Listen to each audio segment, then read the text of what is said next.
तर आपल्याला विविध प्रकारच्या आकृत्या माहित आहे आकृत्या. तर कोणकोणत्या आकृत्या माहित सांग.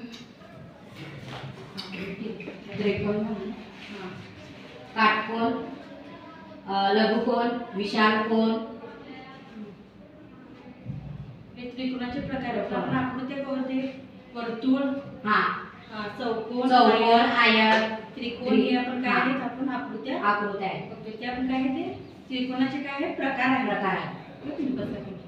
तर बघा, तर आपण सगळ्यांनी बघितलं ना, विविध वस्तू ज्या असतात ते विविध आकाराचे असतात. म्हणजे चौकोनी वस्तू असतात, चौरस आकाराचे असतात, त्याचप्रमाणे वर्तुळ आकाराचे असतात, त्याचप्रमाणे आयत आकाराचे पण असतात आणि त्रिकोण सुद्धा असतो. तर त्रिकोणाची व्याख्या कोणाला सांगता येईल काय?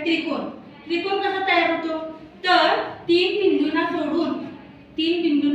जोडून तीन रेषाखंड जोडलेले असतात आणि तो बंद आकारात असतो. त्याला आपण काय म्हणतो? त्रिकोण म्हणतो. तर बघा, त्रिकोणाची आकृती कशी असते? तीन बिंदूंना काय केलेले असते? जोडलेले असते. त्रिकोण हा तीन बिंदूंना जोडलेला असतो. तर त्रिकोणाचं काय आहे? समजा आपण ह्या त्रिकोणाला नाव पण देऊ शकतो, PQR. हे काय आहे? त्रिकोणाला आपण नाव सुद्धा देऊ शकतो. बरोबर आहे. तर त्रिकोणाला काय आहे? तीन कोन आहेत. बरोबर आहे. तीन कोन. कोणते कोन आहेत सांगा बरं? तीन कोन PQ, कोन Q आणि कोन R. हे काय आहे? त्रिकोणाचे कोन आहेत. त्याचप्रमाणे शिरोबिंदू सुद्धा तीन आहेत. शिरोबिंदू P, शिरोबिंदू Q, शिरोबिंदू R. हे काय आहे? शिरोबिंदू आहेत. त्याचप्रमाणे आपल्याला बाजू सुद्धा लिहिता येते. बरोबर. त्रिकोणाच्या बाजू सुद्धा आपल्याला लिहिता येतील. तर बघा, बाजू PQ, बाजू QR आणि बाजू PR. हे काय आहे? त्रिकोणाचे बाजू आहेत. तर आपल्याला लिहिता येईल ना. बघा, बाजू PQ, बाजू QR आणि बाजू RP किंवा PR. हे काय आहे? त्रिकोणाच्या बाजू आहेत. तर बघा, त्रिकोणाच्या बाजू बघितलं आपण, त्याचप्रमाणे त्रिकोणाचे कोन सुद्धा बघितलो. तर त्रिकोणाचे प्रकार तुम्ही बघितला मगाशी. त्रिकोणाचे प्रकार सुद्धा काय प्रकार आहेत. बरोबर ना.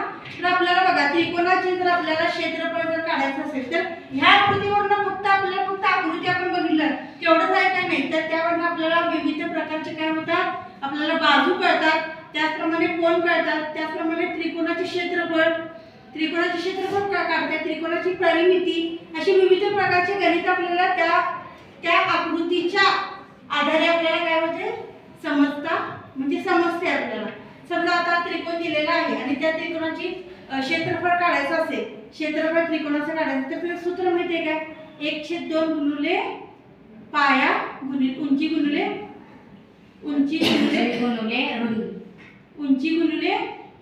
पाया गुणिले उंची. 1/2 गुणिले पाया गुणिले उंची. हे काय आहे? त्रिकोणाचे क्षेत्रफळ काढण्याचं काय आहे? सूत्र आहे. आणि त्या सूत्राचा वापर करून आपण काय करतो? तो गणित आपण सोडवतो. त्याचप्रमाणे त्रिकोणाची परिमिती सुद्धा आपल्याला त्या प्रकारेच काढता येते. त्रिकोणाची परिमितीचे सूत्र माहिती आहे?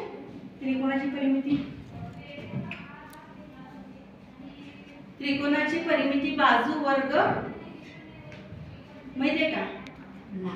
त्रिकोणाची परिमिती बरोबर बाजू वर्ग अधिक बाजू वर्ग. हे त्रिकोणाची काय आहे? परिमिती आहे.